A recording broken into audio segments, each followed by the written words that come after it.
Let's talk about contracts, or let me tell you a story or an incident that happened in my neighborhood.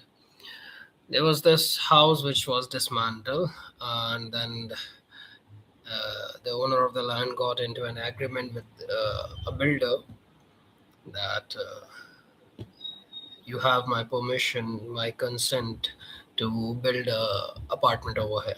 So I don't know how many partners were there in total, but I know two of them. So two of them got into a partnership. They got into an agreement with the owner of the land or owner of the house, and they constructed the whole apartment over there. And these two people who were in a partnership together, building the who were constructing the apartment, these were really good friends. I mean, they live in my neighborhood only nearby, and I always used to see them together, and they were laughing and having fun and enjoying their time. But after the construction of this building, both of them got separated. Both of them got separated. A fight happened between both partners, and the reason of that fight was one of these two, one of the partner started asking for more shares. He started asking for more shares, and the other guy said, we didn't agreed about upon we didn't agreed upon you having these many shares of the building. And now these two people have literally became enemies to each other, to an extent that the other partner, the one who revolted against the senior partner who was asking more shares, he was involved in the shootout of the second partner's brother. I mean, there was a politician. There's a politician, and he wanted to kill the brother of this senior partner. And this second partner, who was in the partnership of that person, went with that politician, took the sharpshooters in the car, and they literally attacked his brothers. The level of the I mean, do you understand? I mean, I hope you guys feel what's happening over here. Just 1 year ago, these two people were having fun with each other, and now one is ready to kill the family of that person.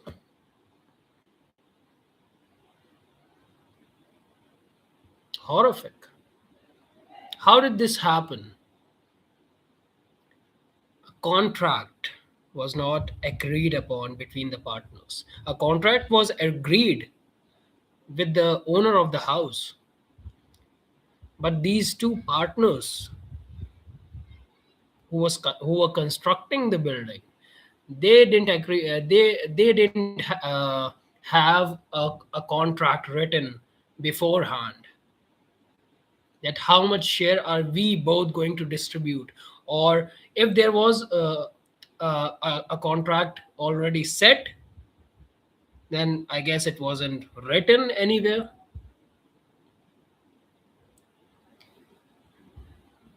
So what I'm trying to say is, and these things have keep happening in the business deal all the time, where contracts are ripped apart, contracts are misused, contracts are manipulated by one person to destroy the other person's life or their business. And this keep on happening all around the world, betraying the trust. when we don't act upon what we agreed on the contract, that breaks the trust. In a society where people don't trust each other, how can that society thrive? How can that society thrive? How, if people are known, if you're know if a society, a community is known to be betrayers, is known to be scammers, will you ever do business with them? Will you ever marry among that community? Well, I won't, inshallah. The longest ayah of the Quran, Allah revealed it. The longest ayah is about having contracts. The longest ayah of the Quran, Allah dedicated an entire ayah, and not just an entire ayah, but the longest ayah of the Quran is dedicated for these issues of contract, where Allah says, write the contract.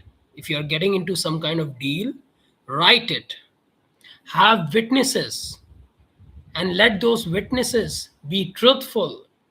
And don't just say verbally, except for exceptions in few cases. Don't just make a verbal commitment. No, write it down. And Allah says in the Quran, for the person, because back in the days people didn't know how to read and write, many people. So Allah commands for those of you, for those to those people who know how to read and write, and if they are asked by someone, please help us write this contract or write this contract of us, Allah commands them to write it even if they are busy. These people cannot say no to this request. Why do you think Allah is dedicating the longest ayah of the Quran to this subject?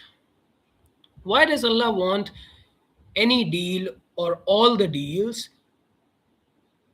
to be written? Why does Allah wants the witnesses to be truthful?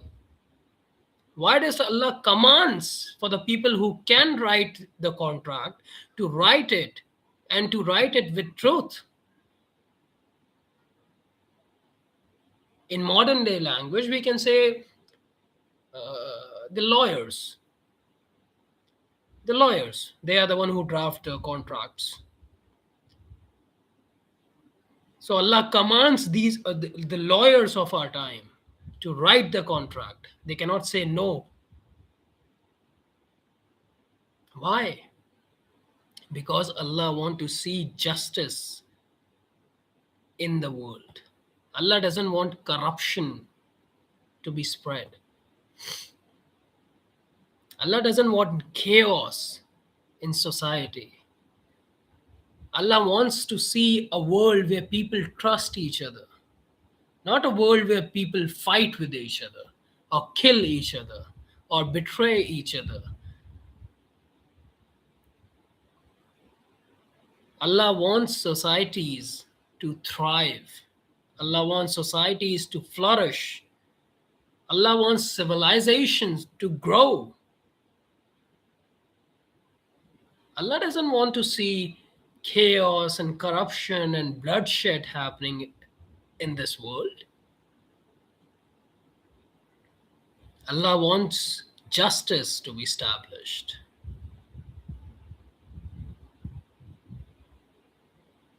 What is Allah going to get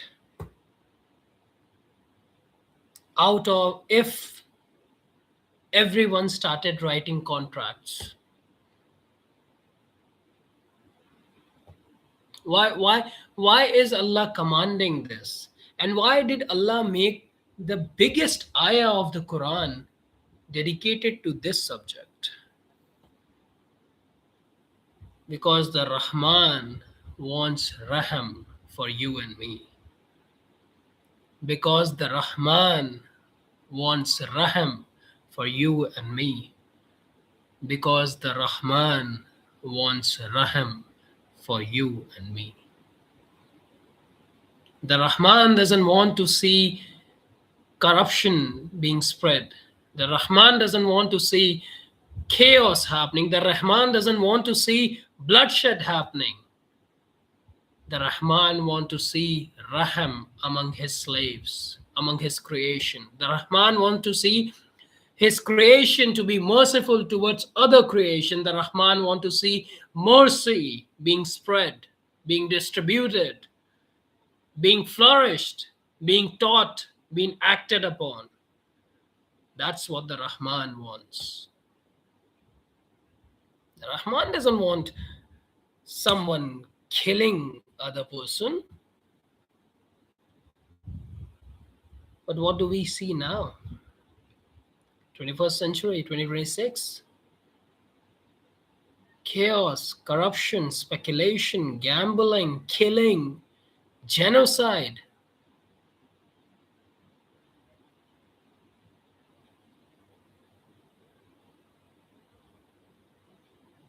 Is that not a reality?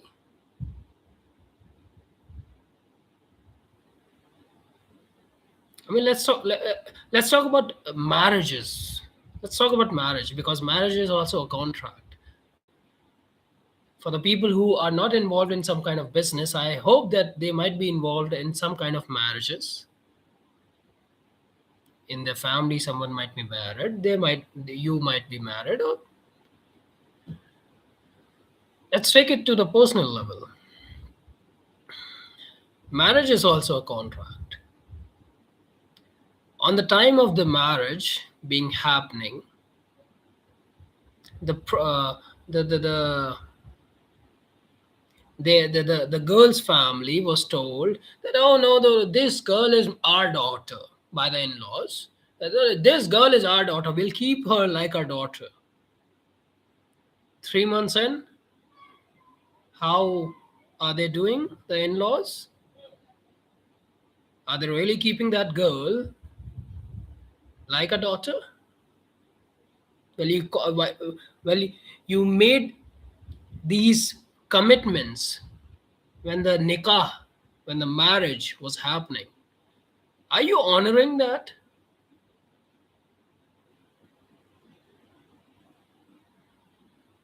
On the time of marriage, the girl agreed that she will adjust with her husband.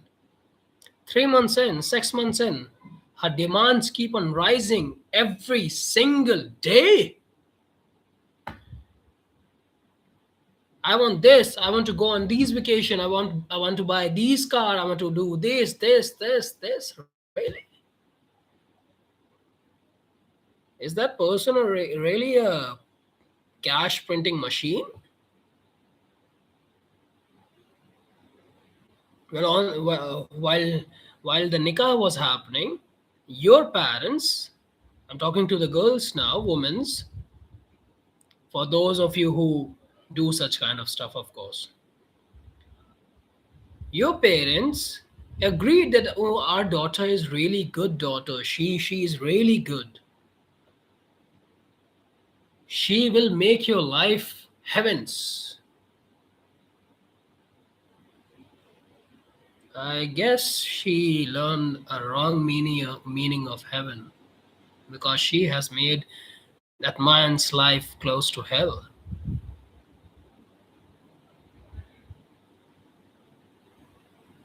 Is that not a betrayal of contract?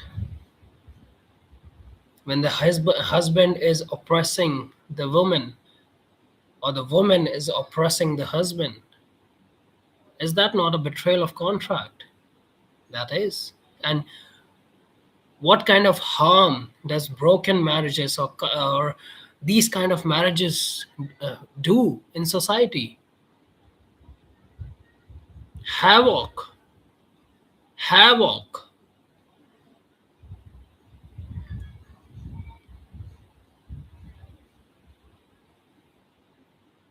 The husband is coming from the work, and now it's his time to relax. and now his tension and his BP and his stress level and his anxiety is rising as he's getting closer to the home. Why? Because that woman or girl is inside the house. And where is this poor guy going to go? That's his house. The woman is sitting after doing the hard labor of the home, and now as she's watching the clock, her anxiety is rising, her tension is rising. Why? Because it's the time of that oppressive tyrant to be coming home. Is that how a marriage should be? Is that not a betrayal of contracts?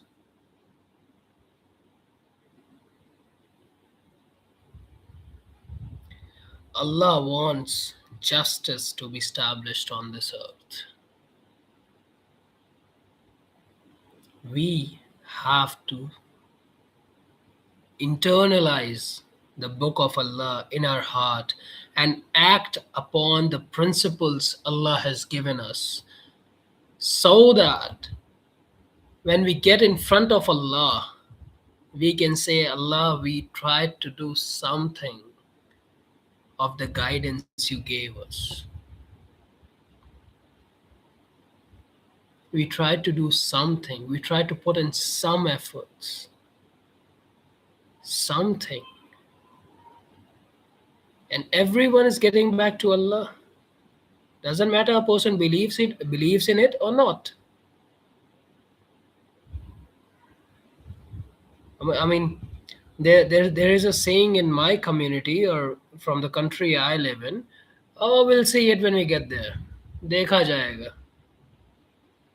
देखा जाएगा जब होगा देखा जाएगा. देख ही लोगे. You'll see. You'll see. We'll see. It's time we get back to the book of Allah.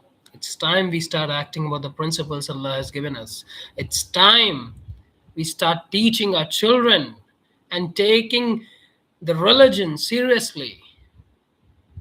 It's time. It's time.